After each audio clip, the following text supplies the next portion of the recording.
Pirates and in the Bafana camp. Then also he shared a camp and a dressing room at Wits and at Pirates with Dane Klett, the most iconic football players in South Africa with, I think he has the most silverware in South African football, if I'm not mistaken. So yeah, that just shows the caliber of player that he is. He does hail from Cape Town, Rocklands, and he's going to tell us all about that. Moeneeb? Thaakir, how's it, brother? Can you hear me now? All right, loud and clear. Alhamdulillah, alhamdulillah. Where was okay. I before? No, yeah, you were telling me of your caps. Yes, I'm not that old. Although I've played, you've got the stats from 493 games. Remember, I'm only celebrating the 19th anniversary of my 21st. So I'm not that old. Okay? Yeah, there's a lot of grey hiding behind that gel. Yeah, and I had to put a whole pot on just for this interview, brother. But shukran for having me. Shukran for having me. Salam to all the listeners and everybody to this great show. What you're doing for South African, let's say, South African sportsmen, I think it's good as well, man, because, especially us local guys, once you start to retire, everybody tends to forget. But people like you guys keep us nice in the limelight there, keep our name out there. Alhamdulillah, shukr to you guys. You guys are doing a wonderful job. Look, I must say shukran to you. And while we're talking about your career and being in the limelight, what are you currently doing? What are you keeping up to these days? At the moment, all I'm doing is just relaxing. But there is a few projects that I am involved with, especially community projects, because we first and foremost, we're busy setting up a foundation in Mitchell's Plain where with community upliftment, just to get our kids a little bit more focused on their schooling and things like that. So that is a project that my heart is involved in. Then I'm also as well, I have the kids around in the area because I've been here now for about 2 months setting this thing up. So I have the kids that are just around at down the school. I take them to the field and we have training sessions. As you can see, my lovely tan. This is now being in Mitchell's Plain and playing on the field without any sun lotion. But that is what I'm doing in my spare time. Just trying to give back where I can and invest a little bit in our future, in our community kids. No, definitely. It's quite interesting because you could have went anywhere overseas. With the career that you have and the CV that you have, you could have went anywhere in the world. However, you decided to go back to Mitchell's Plain and start unearthing the future Moeneeb Josephs, the future Clayton Daniels, the future Brandon Petersons. You know what I'm trying to say? Exactly, and I feel like South Africa needs to put you on that pedestal and that platform. Like I told you, I know you don't like the limelight, but well, here you are right now. Alhamdulillah, listen, Alhamdulillah, Allah has granted that. I had a good and successful career, Alhamdulillah, And I did an interview once with one of the guys, and he showed me a list of about 5 teams filled with players that come from my area that play professional football, just from our area, Mitchell's Plain area, right? And it amazed me because I thought to myself, if this opportunity was afforded to us to then play at the highest level in South Africa, what is happening to that next generation? What is happening to those guys? So, and that is why Alhamdulillah has put it in my heart now where, that is my purpose, that is my mission, and I'd like to unearth the next talent, if we call it so, from Mitchell's Plain, because there's so much talent in this place that people have forgotten. It's like everybody's just forgotten about Mitchell's Plain here, and for me that is sad. And another sad thing is the fact that a lot of professional people that come from these type of areas. I'm not saying all. I'm saying a lot of them. Most of us, when we tend to make it out of Mitchell's Plain and we make it on the big stage somewhere, we tend to think to ourselves, you know what? I've made it. Alhamdulillah, I'm out of that area. Instead of thinking to yourself, I've made it and I've made it, and let me try and see what the knowledge and the things that I've picked up along the way, if I can try and pass that on to some of the youngsters coming through as well, and that is my mindset at the moment. But alhamdulillah, shukr, I'm grateful for my career, and now we see we can get someone else's career and change someone else's life for the future, inshallah.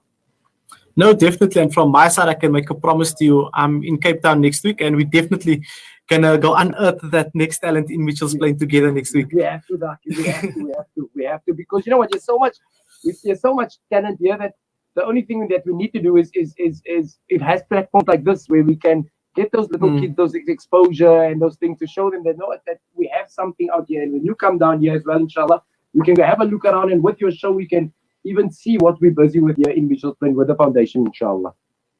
I mean, no, definitely. Moeneeb, I mean, let's start at the start. I mean, where did your love for football begin? My love for football began with my grandfather. The first thing you do, I can't recall it, but I'm sure and I've seen it around as well. The first thing your parent or your whoever's looking after you get you when you're a boy and you're born, the first thing they give you is a ball. That's the first thing they give you is a football. So that's the first thing you ever get to really love is a football as a youngster. And then my grandfather, who was a goalkeeper for Baltic Rangers, one day took me to a place called Mitchells Bay, Menandi Beach, and for us that was like Blouberg, that's like Scams Bay, going to Menandi here, and we were playing on the field there with a few guys, and I was like 6 or 7 years old, and I don't know, somehow he saw something in me, and he told me, "Moeneeb, I'm gonna make you a goalkeeper now." And I thought, "Daddy, wow, what's a goalkeeper?" And he showed me because he was a goalkeeper for Baltic Rangers, and then as soon as I saw what he loved, what he did, and diving on the ground and getting dirty in the mud, and I just took a liking to that. And from there on, alhamdulillah, I just carried on. I just loved it for the rest, for as long as my career carried on, and I loved being a goalkeeper because goalkeepers are special people, special in many, many, many, many ways. You know what I'm saying? Not just we are special upstairs as well, and you have to be special to stand on the field and all alone while everybody's enjoying themselves with the ball. You have to wait till somebody come and kick you in the face with the ball. You have to be a special guy to like that. You know what I'm saying? So no, this love for football started at a very, very young age. Certainly, and I mean, you've made it quite public. I mean, quite recently in an Amazulu pre-match talk about the impact that your mother had in your sporting career. And I'm sure for the listeners and the viewers out there that hasn't listened to your pre-match video, can you just give us some context as to why you decided to give that story to your players before they took the pitch that evening? Yeah, you understand, football can be a strange game. You can get caught in the lights very, very easily, if you're there for the wrong reasons. Football has changed my life. I can only speak for myself, and I can speak for many others as well. But football has changed my life from being close to a gangster to being able to send my mother to Mecca. So it has changed my life. Allah Ta'ala, with the guidance of Allah Ta'ala, of course, but football has played such a massive part in my life that when I think of football, when I speak about football, it's a love for me that's hard to explain, because it has provided me with so much opportunity and traveling that I never thought would have been possible for me ever. So when we got to Amazulu, we were fighting for our lives, fighting for our lives completely, because when you play professional football and you're fighting relegation, all you're thinking about is, most of the players think about is, I need to get the 3 points, I need to get the 3 points. But to get that 3 points, it's going to take a lot of effort, And especially being under pressure that we needed something different. We need to think differently. Because once you go to the first division, you must understand your whole lifestyle changes. Everything changes. Your salary bracket changes. You're not as known in the public anymore. You don't get to earn the salary that you always earn, right? So I needed to remind the kids that why we're doing why we're doing this in the first place. We all come from backgrounds where either we just grew up in single parent homes, or there's nobody at home, or our grandmothers are looking after us. And the effort that they put in to raise us and to be the best that we can be, a lot has come from their side for us to be the best that we can be. So we were at the stage in our careers, especially when we were fighting for the relegation, we were at the stage in our careers where we've worked so hard to get to a point, and especially in to play professional football, that we tend to forget about why we're doing it in the first place. Some of us do it for fame and for fortune. Some of us do it because that puts bread on our table, that puts food on our table, that feeds our families. We are breadwinners. Most of us we are breadwinners in a family of, I don't know, you can put the number there, but we are the breadwinners in that family. And here we're doing a job that we love. a job that has helped provide for our families, and we tend to take it for granted, you know. So just to remind them that why we are here in the first place played a big part for me, because what our families went through for us to get the best of whatever we have, they've done a lot, you know. And for us to just want to throw it away like that would be a waste. It was such a big waste. So reminding them of that game, of how important it is for our family to see us be successful and what they've put in. We just need to put in that little bit, try and put in a quarter of that effort of what they did for us to have good lives. Why can't we do it for 90 minutes? Just bring the importance back to why we're doing it in the first place. You know? And on that, I mean, can you just possibly share the story of the impact that your mother had on your life and your my mom getting your career started as a whole? Of course, my mom has been amazing, because I was raised by a single parent, and it's not easy raising a boy and two girls, you know. And I have a little brother as well now. But it wasn't easy, because a single mom providing for those kids, it's not easy. But she made it look easy, because she had that character, that fight, that strength, and that don't give up attitude. You know, at that time I never understood it, but oh my God, I started to realize what she's been doing for us to be the best that we can be. You know, I remember when I used to play, I started under 8, and then I got called up to the Western Province team for the first time. You know, and she was working at Spar at the time as a cashier. You know, so that's not a big salary. You know. But what she did for me then was, because of everything needed to be paid for me to go as well, she put in, but she got from the work, she got in bananas and all those stuff, you know. She got all those little things for me and put it in the side of my bag for me to have something decent to have on the trip to Durban, you know, so just so they can have something to eat on the bus. And you know what happened? I came back with those things.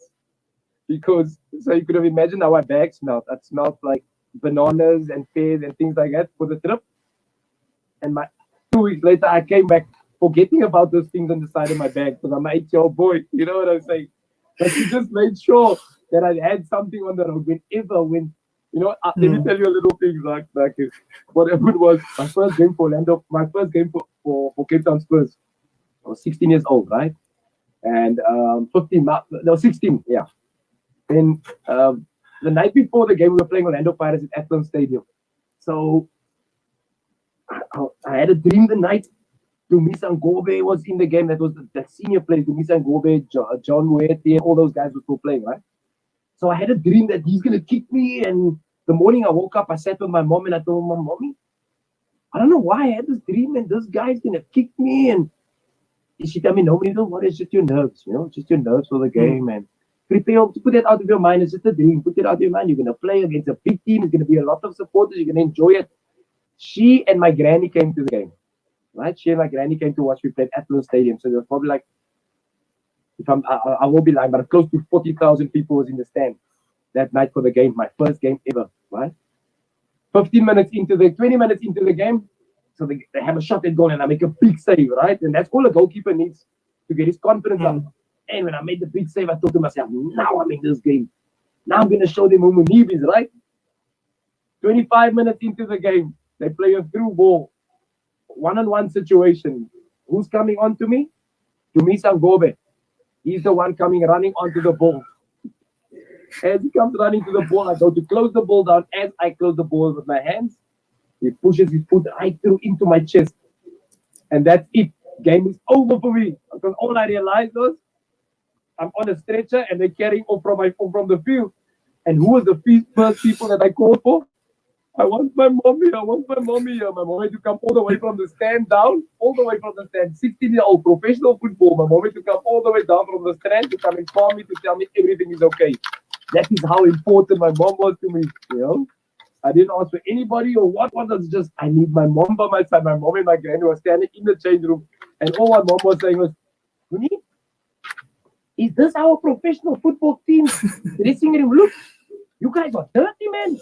He must clean. I said, Mommy, my chest is sore. I need you to be here for me. But that's Moeneeb, how it the seems moment- like your mommy never seems to leave you. And while we're on that, I just want you to check this out real quick. Okay. Hi, salam. My name is Fatima. You can comment it to me. I am Moeneeb's mommy. Been there from day one, and all I can tell you guys is I'm the proudest mom ever, really, because of all his achievements and everything, and not only that, the feeling and whatever, you know, how his most important thing is his family. How we support the family, and that is why all of us here, we are 100% behind him, no matter what he decides to do or not to do. Moeneeb, you know that we love you so very much, and we are all so very proud of you, my baby. Have a lekker day, and anything further, just enjoy yourself, guys. And this is Moeneeb's mom saying ciao.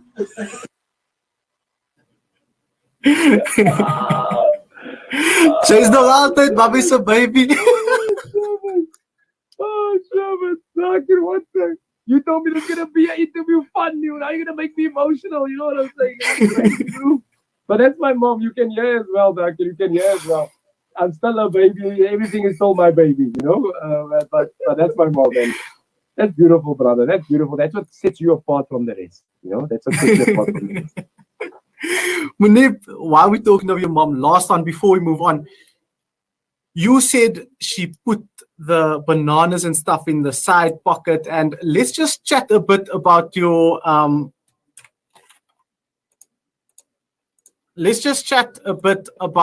when you went to under 8 Western Province camp and you got your call up and you couldn't go. Just tell the public exactly what measures that auntie went to. Oh, brother. That she went to on that day to make sure that you can go to that camp. Yeah. You know what? My mom had a ring, a wedding band. Yeah. And she was a single mom, you know.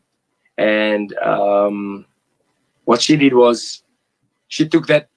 We walked. She never told me that time. We just walked that day, and then she had a ring in her hand, and then, you know, as a kid, you're just gonna follow your mom everywhere. You're gonna follow your mom everywhere. Hey, please take my hand, and you know, when we off, and then we got to a guy, and I saw her take the ring, you know, because my mom has been divorced for a while, you know, and she took that ring, and all us could see her do was, because, you know, she's obviously trying to hide what she was doing, you know, and then she took that ring and she gave this ring to that guy, you know, and when she gave that ring to that guy, we went back home.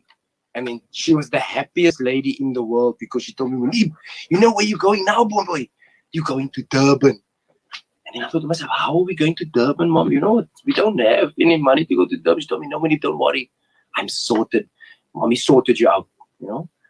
And later in my life, I found out that she took that ring to a loan shark to pay for my trip to Durban so that I can go and live my dreams. So you tell me, how can I not want to give my best in my career, my whole career that has stuck with me, my whole career for what she has done? And alhamdulillah, that is why I can tell you, Thaakir. I can tell you this now. You've never heard any bad publicity about me. You've never heard anything where Moeneeb is out of line, because from that day, I told myself, I'm never going to allow my mom to be in that situation again. And I'm never going to put my mom through anything bad where my football is concerned, no matter how big the lights get for me. I always remember what my mom did for me to be on this path.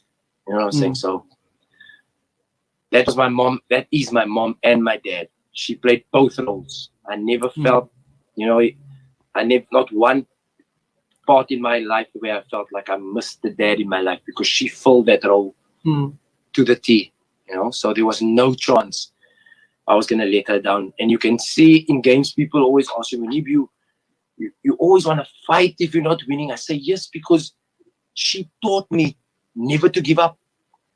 She taught me to fight for what you want.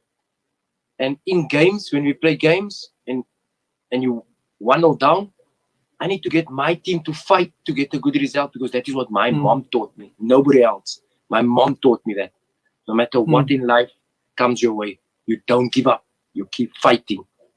And my mom is just, I don't have any words to explain how much she means to me.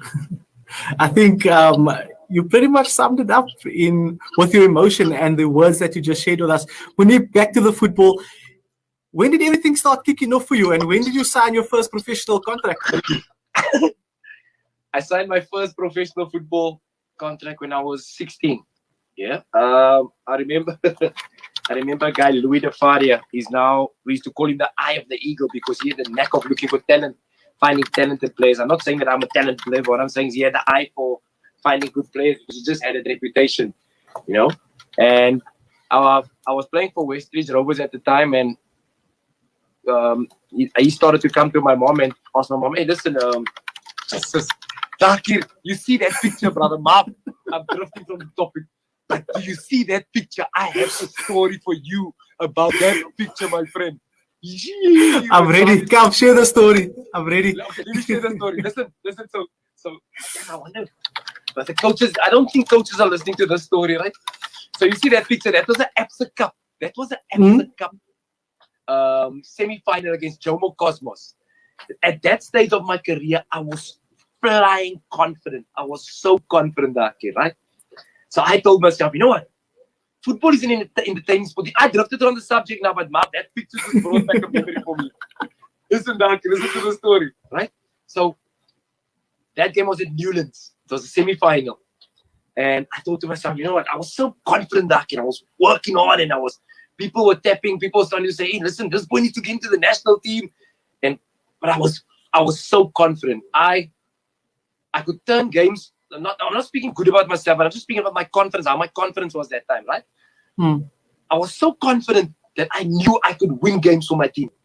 That's how confident I was. That's what at times they'll beat me, but that never dented my confidence, because I was working so hard at Ajax at that time. So let me tell you the story. So I tell myself this night, you know what, Moeneeb? Let's see if you can control everything. Don't tell anybody that. Don't tell anybody. This is a secret between me and you. So I tell myself the night before the game, I'm going to see if I can control, if I can make this into a soapy show, right? A soapy show. Gordon Ingles is going to be so mad at me. So, all right, the game day come, I think to myself, I got a plan. I want to see if it's going to work, right? So we get to the ground, and I tell Gordon Ingerson, because I was so confident, and I was it's kind of like the star player at Ajax Cape Town that time, right? Everyone is telling, "Hey, he's going to leave, and he's a national team. He needs to go to the national team." So I was confident.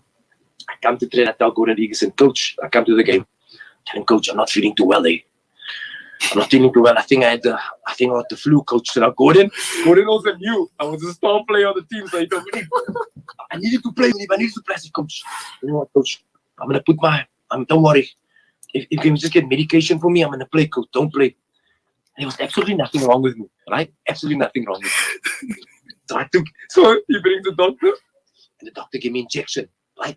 A vitamin B injection. I said, "Okay, Coach, I'm feeling a bit better, The game's on TV as well." "Coach, I'm feeling a bit better. Let me see how I feel in the warm-up, right?" So in the warm-up, I'm doing this. I'm diving, but I'm still flying, in the warm-up for the game. I'm diving and going on. Then the game, and you ask me, "Moeneeb, the game's about to start. Moeneeb, how do you feel?" I said, "Coach, I'm not feeling 100%, but I'm going to carry on, Coach. I'm going to carry on doing this thing." So the game goes on, right? First half goes on. And then I can't remember this. I can't recall the score exactly, but halftime. So the game goes on, and it's tight, and as I'm doing the same, every time I look to the bench, and then I go on my knees like this. I keep my knees like this. Coach, and you can hear, and you can see Gordon's like this. "Oh my word, Moeneeb can't come off. He can't come off. We need him." And I can see that happening, Halftime comes, I say, "Yes, let's see if my plan is going to work now." So, during halftime, you have a 15-minute break. If someone is injured or sick, they're not going to wait for him to come on, right? They're not going to wait. They're going to make the change, and someone comes on. So here's my plan. So I go into the change room. They have the team talking. I'm breathing loudly, because I know the team needs me. I'm breathing. And then all of a sudden, I get up while he's talking. I run up. I get up and I go to the bathroom, and I do this. and I'm making like I'm vomiting, right?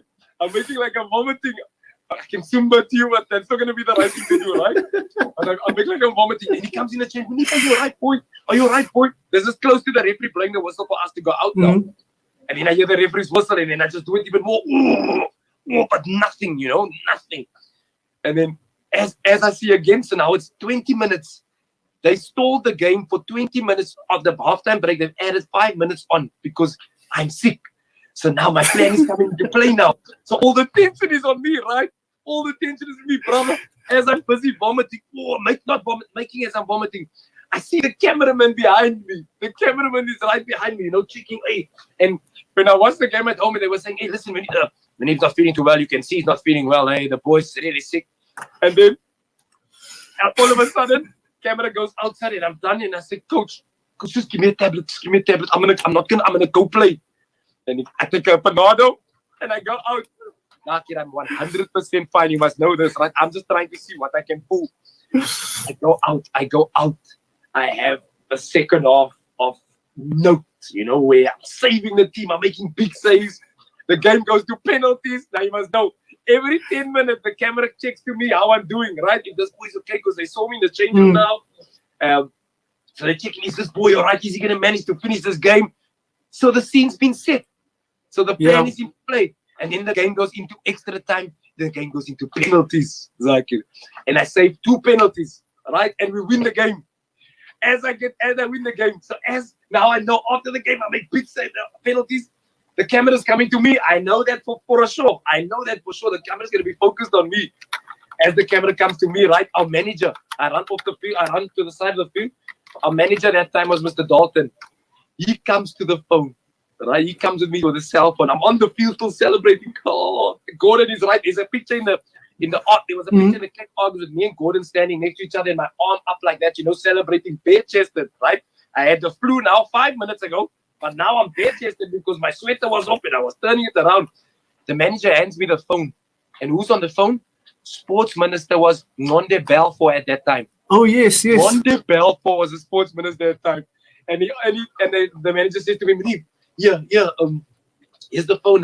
The Sports Minister wants to speak to you, And I take the phone and I say, hi, Mr. Minister, how are you doing? And the Sports Minister is like this, Moeneeb Josephs, you, my boy, are what the country needs. You have shown character and will and fight to die for your team. The situation, we are so proud of you. And I'm thinking to myself, if you must just know, this was all just a show that I pulled off here, that I got the Sports Minister to call me and congratulate me. Quick question, did they give you a bonus after that? Of course we get the bonus after that immediately. But John gave us a bonus after that. But that picture, and in that picture, that's with Thaakir. That picture was on the cover of Kickoff, my friend. On the cover of Kickoff, from trying to start a show to being on the cover of Kickoff from playing the stunt, brother. But Kanala, don't tell anybody. This is a secret. Look, I mean, we're live on the radio, we're live on Facebook, YouTube, and Twitter, so I think it's a bit too late to say that. Too late now? All right. Don't get out, it's out. But so you were telling me when you signed your first contract, I mean, let's get back to that. What was that moment like? For me, it meant nothing. Because for me, at that time of my life, I still wanted to be a gangster. You know what I'm saying? My football was not the main priority, but when Cape Town Spurs came to me, I thought to myself, oh, these guys want to pay me to play football. You know what? I'm going to sign a contract. And I earned 500 Rand a month at that time. 500 Rand a month I earned, my first professional contract. And I wasn't interested in the football store. I was just, I'm going to get free tracksuits. I'm going to get free this and this and this. And because, you know what, we come from the ghetto. So if you have someone giving you something for free, I want to be here. And then as I'm there, I'm thinking to myself, you know what, this is nice. There's TV cameras and all those things. And then I started to take professional football a little bit more serious because, geez, look at all these things happening here around me. Oh, this is crazy. If I focus a little bit here, I can make this my life. You know what I'm saying? And that's when I switched on, But signing that first contract for me, alhamdulillah, was nice, but my mind wasn't there yet. But immediately the next year, because I got to training at Cape Town Spurs and I saw guys like Andre Arendse, Wayne Roberts. Wayne Roberts was my hero, right? Sean Bartlett. big players that played for Cape Town Spurs, David Modise. Then I got to see these players. I thought to myself, I'm getting to work with these guys. And I'm enjoying it because they're picking me up at home. And they take me to where I need to be with these big professional superstars. I'm going to do everything to stay in this trade, you know. And then from there on, alhamdulillah, we just went woof, you know. My career just kicked off because I had good guys in the team as well that knew, you know, at that time as well. So you needed to be an apprentice. So you'd wash the guys' boots, Craig Rosley, Manny Rodriguez. You'd wash all these players' boots, so you'd earn your stripes into the team. You know, you don't just come in nowadays like today where a youngster gets signed and all of a sudden he's in the first 11. No. Those things never happened those days. You had to earn your place, the respect of your teammates and your place in the team. You know, so I had to go through that whole process. I remember, we played one cup game as well. When I was 16, we played against Vaal professionals. And we went to them, we drew in Vaal, we drew them 1-1, and we came to Durban in the Rothmans Cup. I was 16 years old. And the game went to penalties. I never saved one penalty. We ended up losing that game 10-9. 10-9, Lucky. 10-9 in penalties, brother. 19 penalties in one match. I can't catch a ball to save. I can't catch one penalty to save my life. But alhamdulillah, that just motivated me. I need to improve. I need to get better if I want to play at this level. And I had good guys around me that guided my career. You know, and I'm grateful to them as well. Moeneeb, you then made a move to Joburg later on in your career, and was that when things started to kick off for you, because you then now became, let's say, a regular in the Bafana squads and the training squads and things like that? I mean, what was your time like in Joburg? I mean, you were quite deeply rooted in Cape Town with your entire family being there, and now all of a sudden to pack up and move to Joburg, which is known as the concrete jungle, and it's foreign land, and you now have to make a life for yourself in this big city. It was a bit scary at first, but I have to give thanks as well to Coach Boobie Solomons. I was at Ajax Cape Town at the time. SuperSport were interested in signing me, but I needed that homely feeling. I needed to go to a team because I was going to a complete new environment. And when Coach Boobie called me and asked me, would you like to come come and join us? Because they've just got promoted from the first division. He brought the Wits up from the first division. And as soon as he called me, I thought to myself, you know what, this is the place for me to go. You know, because I've been with Coach Boobie as well at national team, under 17 national team and under 20 national team. So I understand the type of guy that he was as well. And no better place to go to if you have someone that you know and you feel at home with, you know. And then moving to Johannesburg, and don't forget, I got signed. At that time. It was a record fee for a goalkeeper, 1.5 million rand. Record fee. Yes. So if we look at it today, it was like 105 rand. You know what I'm saying? I wonder what you got. I wonder what inspired that record signing deal. Was it the acting or was it actually your football skills? Oh, sure, but they never knew. They bought a clown and an entertainer. That they didn't know that. They bought an entertainer. But that was a stepping stone for me for things to happen, you know. As soon as I got to Joburg, I got the lifestyle and the mentality of a footballer there is much different to it in Cape Town, you know. In Johannesburg, it's more of, you know, I want to achieve. You know, I want to win things. Whereas in Cape Town, it's just, hey, I'm representing my home team. I'm at home, my family. When I get home, I come home. My friends saw me on TV. It's a different mindset, you know, at that time. But as soon as I moved to Johannesburg, I just saw my game went a level up because I started getting call-ups to the national team. And that was the move that opened a lot of doors for me, alhamdulillah. You not touched on your national team, and I mean, how can we not speak about a moment in South Africa? I think it's just the acting skills that's just that good. But I mean, when we speak about the national team, and how can we not mention the 2010 World Cup? Can you hear me now? We're back. The 2010 World Cup, Moeneeb. I mean, that was the cornerstone for many of us, and it inspired me to go further in sport and drove me to go into sport media, that World Cup. Tell us about your experience as a player in the 2010 World Cup. That was unbelievable. It was unbelievable. Imagine getting to live your dream that you've been dreaming all your life. Imagine getting to live it. You know what I'm saying? Alhamdulillah, alhamdulillah, alhamdulillah. I got to do that. You know what I'm saying, Thaakir? It was amazing. For the first 3 months, I had a little bit of a disappointment because we had the year before was the Confed Cup, you know, and I got cut from the squad then, you know. And I came back home and I was disappointed, you know, because I wanted to be a part of that team, you know. But as I got back home, I came to speak to a couple of people and my agent as well, my agent Neil Jankovic. He gave me something to do from that time on. You know what I did? I changed all my passwords because he's a believer in of positive thinking, you know, setting that out there. He's that type of guy from MSC Sports. So what happened was he made me change all my passwords, all my passcodes, all my PIN numbers. He made me change all that to 2010-01, right? So what it is in 2010-01 is I want to be the #1 goalkeeper. So everywhere I punch that in, be it my PIN code, be it my password, be it that was that time. Please, whoever's watching now, that's not my password anymore. So, but that was it, you know. I made everything my pass, everything. So if I type in it, I kept printing it into my head, the back of my head. 2010-01. Oh, why am I typing this in? No, because I want to be the #1 goalkeeper in 2010. And that was my mindset forward. And as you can see in that season as well that I played there, I think I got Player of the Year by Orlando Pirates.